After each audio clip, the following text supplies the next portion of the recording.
চন্দ্ৰ বৈশ্য মই অসম গণ পৰিষদৰ ভাতৃ সংগঠন অসম কৃষক পৰিষদৰ কেন্দ্ৰীয় সভাপতি বিটিআৰ নিৰ্বাচন পৰিচালনা কৰাৰ কাৰণে যিখন আমাৰ উচ্চ পৰ্যায়ৰ কৰ্ণ নিৰ্ধাৰণ সমিতি গঠন কৰি দিছে সেই সমিতিৰ মই আহ্বায়ক আৰু মোৰ সৈতে উপস্থিত আছে আমাৰ বৰেশ্বৰ সমষ্টিৰ কেন্দ্ৰীয় কাৰ্যনিৰ্বাহক সদস্য কলিমুদ্দিন আহমেদ আমাৰ গোবিন্দ ডেকা সম্পাদক আমাৰ সমৰ তালুকদাৰ আৰু অসম কৃষক পৰিষদৰ সম্পাদক বিকাশ বৰুৱা পোনপ্ৰথমতে আপোনালোক আটাইলৈ আমাৰ বিটিআৰ নিৰ্বাচন সমিতিৰ তৰফৰ পৰা আপোনালোক আন্তৰিক শুভেচ্ছা অভিনন্দন জ্ঞাপন কৰিলোঁ। আপোনালোকে অশেষ কষ্ট কৰি নিজৰ জীৱনক তুচ্ছ কৰি সত্যনিষ্ঠ বাতৰি ৰাইজক পৰিৱেশন কৰি এখন সমাজ সৃষ্টি কৰাৰ কাৰণে সদায় চেষ্টা কৰি আহিছে। গতিকে আপোনালোকক পুনৰবাৰ অসম গণ পৰিষদৰ তৰফৰ পৰা আন্তৰিক শুভেচ্ছা আৰু অভিনন্দন জ্ঞাপন কৰিলোঁ। আপোনালোকেও জানে যে সন্মুখত বিটিআৰ নিৰ্বাচন। অসম গণ পৰিষদে সন্মানীয় সভাপতি অতুল বৰা ডাঙৰীয়াৰ আৰু কাৰ্যকৰী সভাপতি কেশৱ মহন্ত ডাঙৰীয়াৰ নিৰ্দেশ মৰ্মে বিটিআৰত এখন বিটিআৰ নিৰ্বাচন পৰিচালনা সমিতি গঠন কৰি দিছে। তাৰ উপৰিও আমাৰ এখন কৰ্ণ নিৰ্ধাৰণ সমিতিও সন্মানীয় সভাপতি আৰু কাৰ্যকৰী সভাপতিয়ে গঠন কৰি দিছে। সাংসদ ফণীভূষণ চৌধুৰী ডাঙৰীয়া, আমাৰ প্ৰাক্তন বিধায়ক ভূপেন ৰায় ডাঙৰীয়া সভাপতি হিচাপে আছে আৰু মই নিজে পৰেশ বৈশ্যই এই সমিতিৰ আহ্বায়ক হিচাপে আছোঁ। আমাৰ কেইবাজনো জ্যেষ্ঠ নেতা, প্ৰাক্তন মন্ত্ৰী, প্ৰাক্তন বিধায়ক, দলৰ জ্যেষ্ঠ নেতাক এই সমিতিত অন্তৰ্ভুক্ত কৰা হৈছে।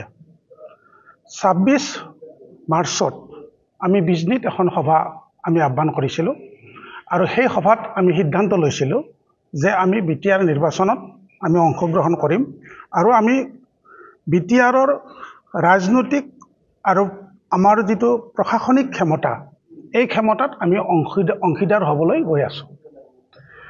দ্বিতীয়তে আমাৰ এই নিৰ্বাচনত অংশগ্ৰহণ কৰাৰ মূল লক্ষ্য হৈছে বিটিআৰত থকা অসম গণ পৰিষদৰ ভেটি পূৰ্বৰ দৰে আমি যাতে সুদৃঢ় কৰিব পাৰোঁ। পূৰ্বৰ দৰে সেই সিদ্ধান্ত গ্ৰহণ কৰি আমি 10টা পৰিষদীয় সমষ্টিত একলা চলো নীতিৰে নিৰ্বাচনত অংশগ্ৰহণ কৰিব বিচাৰিছোঁ। আমি আপোনালোকৰ মাধ্যমেদি বিটিআৰৰ লগতে সমগ্ৰ অসমবাসীক জনাব বিচাৰিছোঁ যে বিটিআৰ সকলো জনগোষ্ঠীৰ সম অধিকাৰ ৰক্ষা কৰি সকলো জনগোষ্ঠীয়ে যাতে মৰ্যাদা আৰু সম সুশাসন পায়, তাৰ উপৰিও ভূমিপুত্ৰ বড়োসকলৰ যি সপোন বডোফা উপেন্দ্ৰ ব্ৰহ্মৰ, সেই সপোনক বাস্তৱ যাতে আমি কৰাত সহায় কৰিব পাৰোঁ, এই উদ্দেশ্য আগত ৰাখি আমি বিটিআৰ নিৰ্বাচনত অংশগ্ৰহণ কৰিব বিচাৰিছোঁ। আপোনালোকে জানি ভাল পাব যে আমাৰ এই গড়েশ্বৰ বিধানসভা সমষ্টি যিহেতু নতুনকৈ গঠন কৰি দিছে, ইয়াৰ অন্তৰ্গত আমি নাগৰিজুলিত আমাৰ অহাকালি এখন আমাৰ 5খন জিলাৰ সামৰি আমি এখন বৈঠক অনুষ্ঠিত কৰিম আৰু কাইলৈ আমি সেই সমষ্টিত আমি নিৰ্বাচন সম্পৰ্কীয় সকলো কাম কাজ আৰম্ভ কৰিম, যিহেতু আমি সিদ্ধান্ত লৈছোঁ নাগৰিজুলিত আমি ইলেকশ্যন খেলিম। একেদৰে আমি 5 নং চেৰফাং মাজবাজ সমষ্টিৰ অধীনতত আমি সিদ্ধান্ত লৈছোঁ। একেদৰে আমি ধনশ্ৰীৰ সিদ্ধান্ত লৈছোঁ, মুদৈবাৰীৰ সিদ্ধান্ত লৈছোঁ আৰু একেদৰে আমি দিহিৰাত ইতিমধ্যে আমি নিৰ্বাচন খেলিছিলোঁ যোৱাবাৰ। আপোনালোকে জানে আমাৰ প্ৰাৰ্থী দিহিৰাত সন্মানীয় কেশৱ ডেকা, প্ৰয়াত কেশৱ ডেকা আমাৰ সেই সময়ৰ পাৰিষদীয় সদস্য হিচাপে ৰাইজে নিৰ্বাচিত কৰিছিল। একেদৰে আমি থুৰিবাৰীত যোৱাবাৰ অসম গণ পৰিষদৰ প্ৰতীকত, হাতীৰ প্ৰতীকত আমি থুৰিবাৰীত নিৰ্বাচন খেলিছিলোঁ। আমি অকণমান ভোটত থুৰিবাৰীত হাৰিছোঁ। একেদৰে আমি যোৱাকালি মই মিটিং কৰি আছোঁ বাওসুংৰি সমষ্টিতো আমি নিৰ্বাচনত অৱতীৰ্ণ হ'ম। এনেদৰে আমি 10টা সমষ্টিত নিৰ্বাচনত আমি অংশগ্ৰহণ কৰিম একলা চলো নীতিৰে।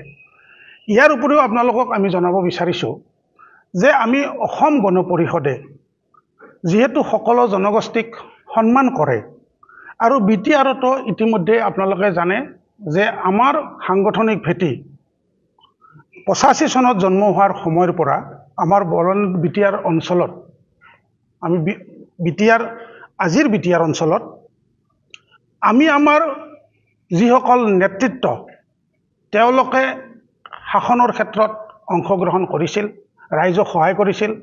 একেদৰে বিটিআৰত বড়োসকলৰ লগতে অন্যান্য জনগোষ্ঠীসকলেও আমাৰ প্ৰতি এটা শ্ৰদ্ধা জ্ঞাপন কৰিছিল। এই সমষ্টি য'ত আমি বহি আছোঁ, এই অংশ হৈছে আমাৰ প্ৰয়াত জ্যেষ্ঠ নেতা থানেশ্বৰ বড়ো প্ৰাক্তন মন্ত্ৰী। আমাৰ বিধানসভাত তেওঁ আসন অলংকৃত কৰি মন্ত্ৰিত্বৰ আসন লৈছিলে। একেদৰে ৰেখাৰাণী ৰাজবড়োৱেও আমাৰ মন্ত্ৰিত্বৰ আসন লৈছিলে। একেদৰে আমি তামোলপুৰৰ পৰা আজিৰ নাগৰিজুলি য'ত MCLA হ'ব, তামোলপুৰৰ পৰা ভৱেন নাৰ্জী ডাঙৰীয়াক আমি 85 জিকাইছিলোঁ।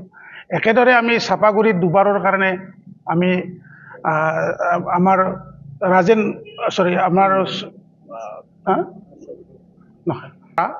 আমি দুবাৰকৈ থানেশ্বৰ বসুমতাৰীক আমি থানেশ্বৰ বসুমতাৰী নহয়, মোৰ ভুল হৈছে, আগত ক'লোৱে যে আমাৰ 10টাই খেলিম, বাকী আমাৰ 30টা থাকি যাব। এই 30টাত আমাৰ কেনেধৰণে সমৰ্থন দিয়া যাব, সেই সকলোবিলাক কথা আমি আমাৰ দলৰ নেতৃত্বৰ লগত আলোচনা কৰিম। তেখেতসকলে যি ধৰণে নিৰ্দেশ দিয়ে আমি সেইখিনি পালন কৰিম। কিন্তু আজি তাৰিখলৈকে যিহেতু আমি নিৰ্বাচন সমিতি হিচাপে আমি যিখিনি প্ৰস্তাৱ লৈছোঁ সেইখিনি আপোনালোকক অৱগত কৰিলোঁ। আমাৰ ৰণকৌশল আমাৰ নিজৰ সুকীয়া জনগোষ্ঠীসকলৰ সমস্যা, আপোনাৰ বিটিআৰত থকা আমাৰ মাটিৰ সমস্যা, আমাৰ আজিৰ তাৰিখত ৰাজহুৱা মন্ত্ৰীজন আজি আমাক মিত্ৰ দলে আমাক সুযোগ দিছে। আমি নিশ্চিতভাৱে বড়োলেণ্ডত থকা মাটিৰ সমস্যা যি ধৰণে ভোগ কৰি আছে সেইখিনি আমি নিশ্চিতভাৱে সমাধান কৰাৰ কাৰণে প্ৰয়াস কৰিম। একেদৰে জনগোষ্ঠীয় সমস্যা যিখিনি আছে আমি সমাধান কৰাৰ কাৰণে চেষ্টা কৰিম। আমাৰ যিটো ভাষা, আপোনালোকে জানে যিহেতু আমাৰ ভাষা কেন্দ্ৰীয় চৰকাৰে ধ্ৰুপদী ভাষা হিচাপে স্বীকৃতি দিছে। আমি বড়োলেণ্ডত যাতে আমাৰ ভাষা অটুট থাকে, আমাৰ অস্তিত্ব আমি সংকটত পৰা বুলি ক'ব খোজা নাই, যাতে আমি সুদৃঢ় কৰিব পাৰোঁ। একেদৰে আমাৰ উন্নয়নৰ ক্ষেত্ৰত আমি যাতে অংশগ্ৰহণ কৰিব পাৰোঁ। কাৰণ বিটিআৰ চুক্তিৰ সময়ত যিহেতু 3খন চুক্তি হৈছে, উন্নয়নৰ চুক্তি হৈছে, শান্তিৰ চুক্তি হৈছে, উন্নয়নৰ চুক্তি হৈছে, একেদৰে আমাৰ BACত হৈছে। তাত আমাৰ যিখিনি বিটিআৰৰ ভিতৰত চাৰিসীমাৰ সমস্যা, অবড়ো গাঁওসমূহ কৰ্তনৰ কাৰণে যিটো 1992 চনত যিখন চুক্তি হৈছিলে, তাত যিটো 2 নম্বৰ ক্লজত যিখিনি কথা লিখা আছিলে, সেই বিষয়টো আমি ৰূপায়ণ কৰাৰ কাৰণে চিন্তা কৰিম আৰু আমি জনগণৰ মাজলৈ লৈ যাম। তেওঁলোকে যেনেধৰণে আমাক পৰামৰ্শ দিয়ে আমি সেইমতে আগবাঢ়িম। আমি আগতেই ক'লোঁ যে যিহেতু পূৰ্বৰ আমাৰ অগপৰ ভেটি সুদৃঢ় আছিল, মাজত আমি সাংগঠনিকভাৱে কিছু ভেটি হেৰুৱাইছোঁ, আমি স্বীকাৰ কৰিছোঁ। কিন্তু আমি আকৌ পুনৰ উদ্ধাৰৰ কাৰণে আমি চেষ্টা কৰিছোঁ, সংকল্প গ্ৰহণ কৰিছোঁ। গতিকে আমি সময়ে সময়ে যিহেতু আমি ৰাজনৈতিক দল, আমি মাত মাতি আহিছোঁ আৰু মাত মাতি যাম। আৰু আজিৰ তাৰিখত আমি কৈছোঁহে যে আমি ক্ষমতাৰ অংশীদাৰ হ'বলৈ গৈ আছোঁ। আৰু ক্ষমতাৰ যিহেতু অংশীদাৰ হ'ম, আমি গৈ আমাৰ BTC প্ৰশাসনৰ ওচৰত, BTC এছেম্বলিত আমি নিশ্চয় আমি কৰজৰে আৰু সৰ্বশক্তিৰে বজ্ৰকণ্ঠে আমি অসম গণ পৰিষদে আমাৰ সমস্যা দাঙি ধৰিম আৰু সমাধানৰ কাৰণে আমি প্ৰয়াস কৰিম। এতিয়ালৈকে আমি প্ৰাৰ্থীৰ আমাৰ আহ্বায়ক সমিতি গঠন কৰি দিয়া হৈছে। প্ৰতি সমষ্টিত আহ্বায়ক সমিতিয়ে সভা আয়োজন কৰিছে। আমি বিটিআৰ নিৰ্বাচন সমিতিয়ে প্ৰতিটো সমষ্টিলৈ গৈছোঁ, গৈ আমি আমাৰ সতীৰ্থ শুভাকাংক্ষীসকলৰ লগত মত বিনিময় কৰিছোঁ। প্ৰথম পৰ্যায়ত আমি সাংগঠনিক ভেটি প্ৰথম অৱস্থাত মই আগতে কৈছোঁ, সাংগঠনিক ভেটি আমি সুদৃঢ় কৰি লওঁ আৰু তাৰপিছত আমি প্ৰাৰ্থীৰ কথাটো চিন্তা কৰিম। নিশ্চিতভাৱে ক্ষমতাৰ অংশীদাৰ হ'বলৈ দলৰ কিছু কিছু নিজস্ব এজেণ্ডা থাকে। বিটিআৰৰ জনগঠনি, বিটিআৰৰ ভোটাৰ আৰু ক্ষমতা আৰু জনগণৰ সিদ্ধান্ত, এইখিনি আমি সন্মান জনাব লাগিব। আৰু সেই সকলোবিলাক দিশ আলোচনাৰ চিন্তা কৰি আমাৰ নেতৃত্বই আমাক কৈছে যে বিটিআৰত আমি একলা চলো নীতিৰে আমি নিৰ্বাচনত অৱতীৰ্ণ হ'ম। মই আপোনাক ক'লোৱেই, যিবিলাক ৰাষ্ট্ৰীয়তাবাদী ৰাজনৈতিক দল আছে, যাৰ চিন্তা চৰ্চাই আঞ্চলিকতাবাদক ক্ষতি নকৰে, আঞ্চলিকতাবাদ শক্তিশালীৰ জৰিয়তে ৰাষ্ট্ৰীয়তাবাদ শক্তিশালী হোৱাটো বিচাৰে, তেনে সমভাৱাপন্ন আমাৰ ৰাষ্ট্ৰীয় ৰাজনৈতিক দলৰ লগত মিত্ৰতা কৰাত আমাৰ অসুবিধা নাই। কিন্তু যিয়ে অসম আন্দোলনত 855 জন আমাৰ উঠি অহা যুৱক, সুঠাম যুৱক, এওঁলোকক হত্যা কৰিছে, সেই ৰাজনৈতিক দল আমাৰ কাৰণে শত্ৰু।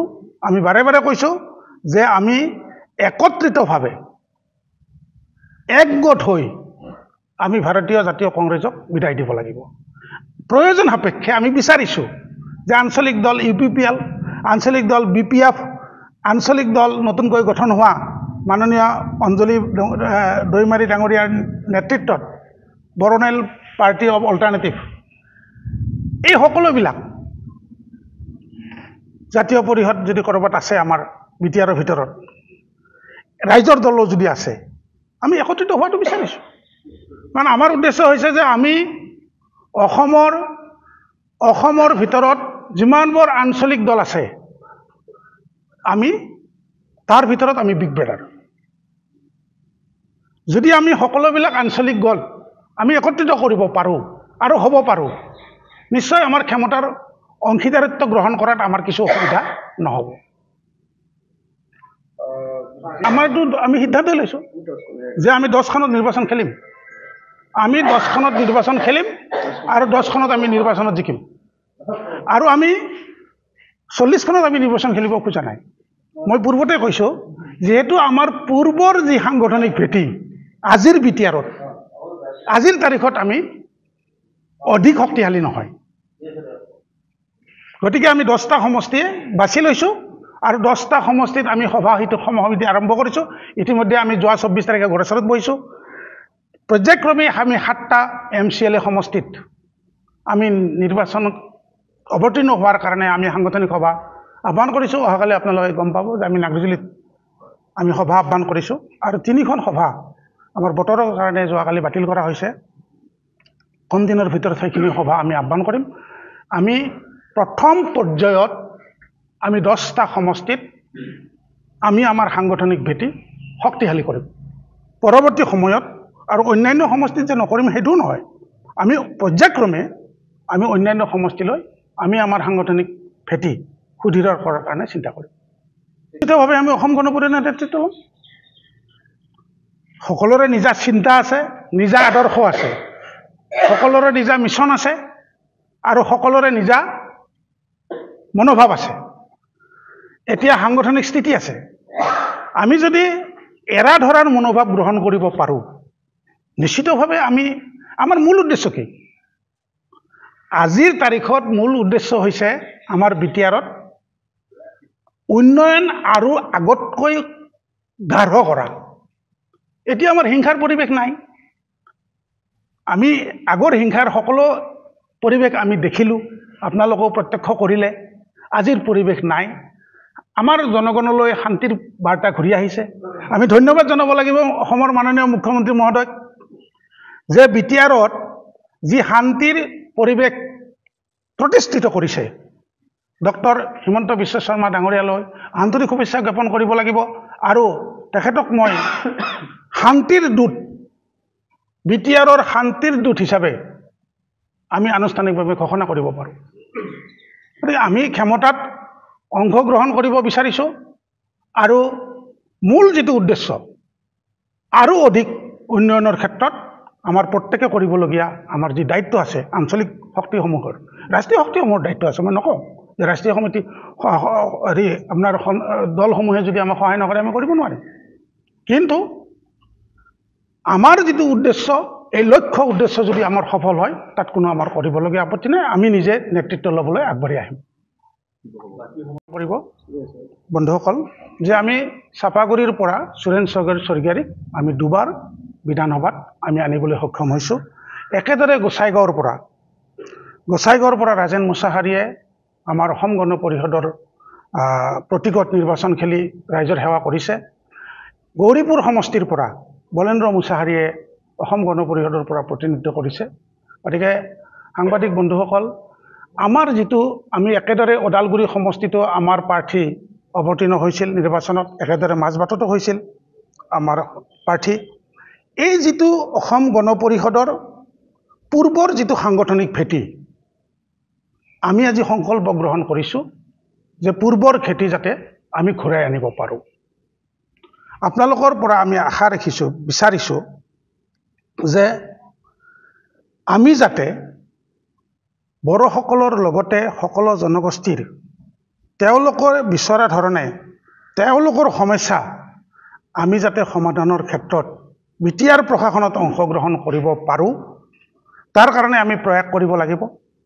আৰু আমি আমাৰ অসম গণ পৰিষদৰ যিহেতু আঞ্চলিক ৰাজনৈতিক দল, আমাৰ যিটো চিন্তা চৰ্চা যে আঞ্চলিক শক্তিক আমি অগ্ৰাধিকাৰ দিব লাগিব, জনগোষ্ঠীসমূহৰ সমস্যাসমূহ আমি অগ্ৰাধিকাৰ দিব লাগিব। সেই অগ্ৰাধিকাৰৰ ভিত্তিত আমি বিশেষকৈ এই বিটিআৰ অঞ্চলৰ সকলো জনগোষ্ঠীক সময় অধিকাৰ প্ৰদান কৰাৰ কাৰণে, সুশাসন প্ৰদান কৰাৰ কাৰণে আমি বিটিআৰ নিৰ্বাচনত অংশগ্ৰহণ কৰিব বিচাৰিছোঁ। সাংবাদিক বন্ধুসকল, আপোনালোকৰ পৰা আমি পুনৰবাৰ কৈছোঁ, সহায় বিচাৰিছোঁ যে আপোনালোকৰ মাধ্যমেদি গোটেই বিষয়টো জনগণৰ মাজলৈ যাওক আৰু জনগণে সকলো কথা বিবেচনা কৰি এটা সুন্দৰ সিদ্ধান্ত গ্ৰহণ কৰক, যাতে আমি অসমত আঞ্চলিকতাবাদ প্ৰতিষ্ঠা কৰিব পাৰোঁ, জনগোষ্ঠীসমূহৰ সমস্যা আমি সমাধান কৰিব বিচাৰোঁ। আৰু মই বিটিআৰৰ পৰা মই যিহেতু আহ্বায়ক হিচাপে মই অনুৰোধ জনাব বিচাৰিছোঁ বিটিআৰবাসীলৈ আপোনালোকৰ মাধ্যমেদি, যে পূৰ্বৰ পৰাই যিহেতু বিটিআৰৰ জনগণে ৰাষ্ট্ৰীয় ৰাজনীতিৰ ওপৰত গুৰুত্বটো কমকৈ দি আহিছে। আপোনালোকে জানে যে শেহতীয়াভাৱে বৰমা বিধানসভা সমষ্টিত পানীৰাম ৰাভা নিৰ্বাচিত হোৱাৰ পৰা ভাৰতীয় জাতীয় কংগ্ৰেছে, একেদৰে যমন সিং ব্ৰহ্ম ওদালগুৰিৰ পৰা নিৰ্বাচিত হোৱাৰ পিছত আৰু কংগ্ৰেছৰ প্ৰতি আমাৰ বিটিআৰৰ বাসীয়ে কোনো ধৰণৰ সহায় সহযোগ কৰা দেখা নাযায়। এইবাৰো আমাৰ সংকল্প হ'ব যে বিটিআৰত যদি কিবা পুলি পোখাও আছে আমি কংগ্ৰেছক যাতে উৎখাত কৰিব পাৰোঁ। কিন্তু বিচাৰিছোঁ আমি যে বিটিআৰত যিমানবোৰ আঞ্চলিক ৰাজনৈতিক দল আছে, এই আঞ্চলিক ৰাজনৈতিক দলসমূহ যদি আমি একত্ৰিত হৈ যদি আমি শাসনৰ অংশীদাৰ হ'ব পাৰোঁ, প্ৰশাসনৰ অংশীদাৰ হ'ব পাৰোঁ, নিশ্চিতভাৱে ইয়াৰ যিখিনি সমস্যা, জনগোষ্ঠীয় সমস্যা, সেইখিনি সমাধান কৰাৰ ক্ষেত্ৰত অগ্ৰাধিকাৰ দিব পৰা যাব। আৰু যিসকল আমাৰ ৰাষ্ট্ৰীয় ৰাজনীতিত আছে, ৰাজনৈতিক দল আছে, যে আঞ্চলিকতাবাদৰ ওপৰত তেওঁলোকৰ দৃঢ় বিশ্বাস আছে আৰু তেওঁলোকে মনে প্ৰাণে আঞ্চলিকতাবাদ সুৰক্ষিত হোৱাৰ যোগেদি ৰাষ্ট্ৰীয় ৰাজনীতি সুৰক্ষিত হোৱাটো বিচাৰে, তেনেকুৱা ধৰণৰ ৰাজনৈতিক দলৰ প্ৰতিও আমাৰ এটা আশা থাকিব বা আহ্বান থাকিব যে আমাক যাতে আমাৰ যিটো মিত্ৰজোঁট, আমাৰ যিটো ৰাষ্ট্ৰীয় আমি যিটো NDAৰ অংশীদাৰ হৈ আছোঁ, আমি ডেমক্ৰেটিক এলায়েন্সত, ৰাষ্ট্ৰীয় আমি নেশ্যনেল ডেমক্ৰেটিক এলায়েন্সত আমি আছোঁ, যাতে আমি বিধানসভা, ৰাজ্যসভা আমি যেনেকৈ খেলিছোঁ ঠিক তেনেদৰে আমি লোকসভা খেলিছোঁ। যোৱাকালিও আপোনালোকে গম পাইছে ৰাজ্যসভাত আমাৰ অসম গণ পৰিষদে এটা চিট পাব, একেদৰে ভাৰতীয় জনতাও পাৰ্টি পাব। সেই ধাৰাটো বিটিআৰত যাতে অক্ষুণ্ণ থাকে, সেই আহ্বান আপোনালোকৰ প্ৰতি জনালোঁ। আৰু সদশেষত আপোনালোকৰ প্ৰতি আমাৰ বিশ্বাস আৰু আন্তৰিকতা আছে। আমি অসম গণ পৰিষদ আমি নৱগত গড়েশ্বৰ সমষ্টিত আমাৰ যোৱা 24 তাৰিখে নতুনকৈ গঠন কৰি দিয়া কমিটিখনে শপত গ্ৰহণ কৰিলে আৰু ইয়াত নিশ্চিতভাৱে আমি কম দিনৰ ভিতৰত আমি VCDC সম্পূৰ্ণ কৰিম, কম দিনৰ ভিতৰতে আমি বুথ কমিটি সম্পূৰ্ণ কৰিম আৰু আশা ৰাখিম এই সমষ্টিত যাতে অহা 26ত আমি অসম গণ পৰিষদৰ প্ৰাৰ্থী থিয় কৰাব পাৰোঁ। পুনৰবাৰ আপোনালোকক ধন্যবাদ আৰু অভিনন্দন জ্ঞাপন কৰিলোঁ আৰু মোৰ ক'বলগীয়াখিনি শেষ কৰিলোঁ। নমস্কাৰ। फरायसाफोरनि थाखाय मोनसे फोसावथाय सोलोंथाइ बोसोर 2025-26 नि फरायसाफोरनि थाखाय गोदानै मुं थिसननाया दासान्दि सापागुरिनि डन बस्क' डिग्री कलेजाव सोलिगासिनो। डन बस्क' डिग्री कलेजाव BA अनार्सनि थाखाय बड' इक'नमिक्स, इंलिश एडुकेशननि हिस्ट्री, पलिटिकल साइन्स आरो BCom अनार्सनि थाखाय एकाउन्टेन्सि, फाइनान्स, हिउमेन रिसोर्स मेनेजमेन्टनि मुं थिसननाया सोलिगासिनो। बे कलेजाव रोंगौथि गोनां फोरोंगिरिनि फोरोंथाय होनाय फरायसुला फरायसुलिफोरनि थाखाय आलादा आलादा हस्टेलनि खाबुबो दं। लोगोसेनो जानो हाथाव फरायसाफोरनि थाखाय स्कलारशिपनि खाबुबो होनाय जादों। जुदि गोसो गोनां फरायसाफ्रा सापागुरिनि डन बस्क' डिग्री कलेजाव गोदानै मुं थिसनोब्ला नैबे मबाइल नम्बर 9365551959 नङाब्ला 7086117662 आव थोंजोङै फोनांजाब खालामनो हागोन।